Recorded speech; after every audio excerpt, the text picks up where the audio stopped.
সুপ্রিয় দর্শক আসসালামু আলাইকুম। খাদ্য রং চ্যানেল থেকে আপনাদের সকলকে জানাচ্ছি স্বাগতম। আশা করছি আপনারা সকলেই ভালো আছেন। আলহামদুলিল্লাহ আমিও অনেক ভালো আছি। আজ আমি তৈরি করে দেখাচ্ছি লতি দিয়ে ইলিশ মাছের মাথা লেজ দিয়ে রান্না করে। ইলিশ মাছের মাথা লেজ দিয়ে লতি রান্না করলে কিন্তু খুবই ভালো টেস্ট আসে। তো চলুন তাহলে আমি দেখে নিই কীভাবে লতি দিয়ে ইলিশ মাছের মাথা লেজ রান্না করেছি।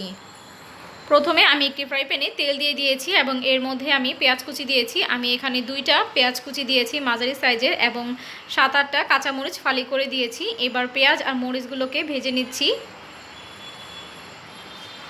পেঁয়াজ মরিচ নরম হয়ে আসা পর্যন্ত ভেজে নিব।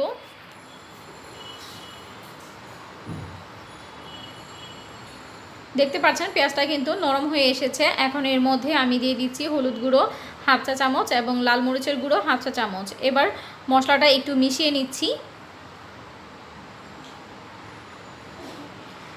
এখন এর মধ্যে আমি দিয়ে দেব ইলিশ মাছের মাথা আর লেজ। আমি এভাবে ছোট ছোট করে টুকরো করে কেটে নিয়েছি। আপনারা চাইলে আস্ত দিয়ে ভেঙেও রান্না করতে পারেন, আবার চাইলে এইভাবে কেটেও দিতে পারেন।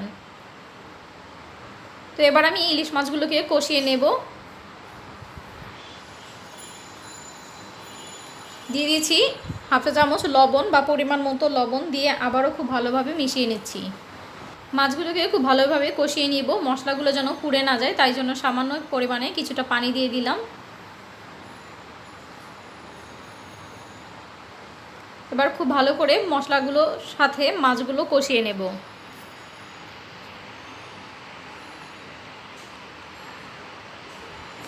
দেখতে পাচ্ছেন আমি কিন্তু মাছগুলোকে খুব ভালোভাবে কষিয়ে নিচ্ছি।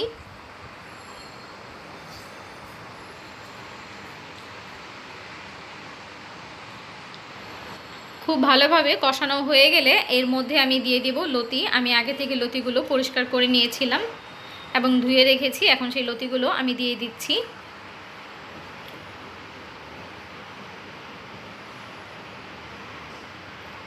এবার মাছের সাথে আমি লতিগুলোকে ভালো করে মিশিয়ে নিচ্ছি নাড়াচাড়া করে। খুব ভালো করে মেশানো হয়ে গেলে ঢাকনা দিয়ে ঢেকে দিব। কিছুক্ষণ পর ঢাকনাটা খুলে নিচ্ছি।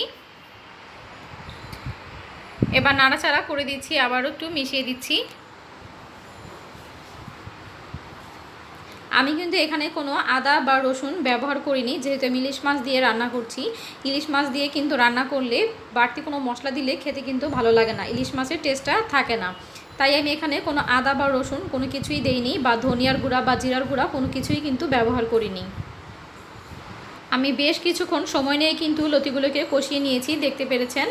এখন এর মধ্যে আমি দিয়ে দিব সামান্য পরিমাণে পানি। দেখতে পাচ্ছেন খুবই অল্প পরিমাণে পানি দিয়েছি, খুব বেশি একটু পানি কিন্তু দেইনি, এতে পুরোপুরিভাবে লতিটা কিন্তু সিদ্ধ হয়ে যাবে। এবার ঢাকনা দিয়ে ঢেকে রেখে দিব যতক্ষণ না পর্যন্ত লতিগুলো পুরোপুরিভাবে সিদ্ধ হয়ে যায়।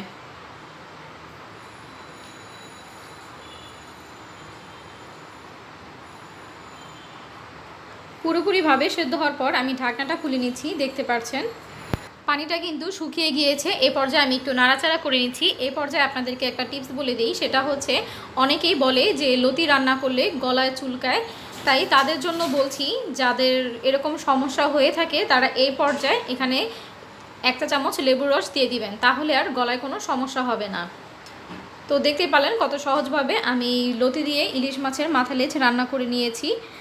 আশা করছি ভিডিওটি আপনাদের কাছে ভালো লেগেছে। ভিডিওটি ভালো লাগলে অবশ্যই একটি লাইক দিয়ে দিবেন এবং আপনাদের যদি কোনো মতামত থেকে থাকে কমেন্ট বক্সে অবশ্যই কমেন্ট করে জানাবেন। আর যারা আমার চ্যানেলে নতুন ভিডিও দেখছেন তারা অবশ্যই চ্যানেলটিকে সাবস্ক্রাইব করে বেল আইকনে ক্লিক করে অল বাটনে ক্লিক করে রাখবেন, তাতে আমি ভিডিও আপলোড করার সাথে সাথে সবার আগে নোটিফিকেশন পেয়ে যাবেন। আর যারা অলরেডি আমার চ্যানেলটিকে সাবস্ক্রাইব করে রেখেছেন তাদেরকে অসংখ্য ধন্যবাদ। আমার জন্য সবাই দোয়া করবেন। আল্লাহ হাফেজ।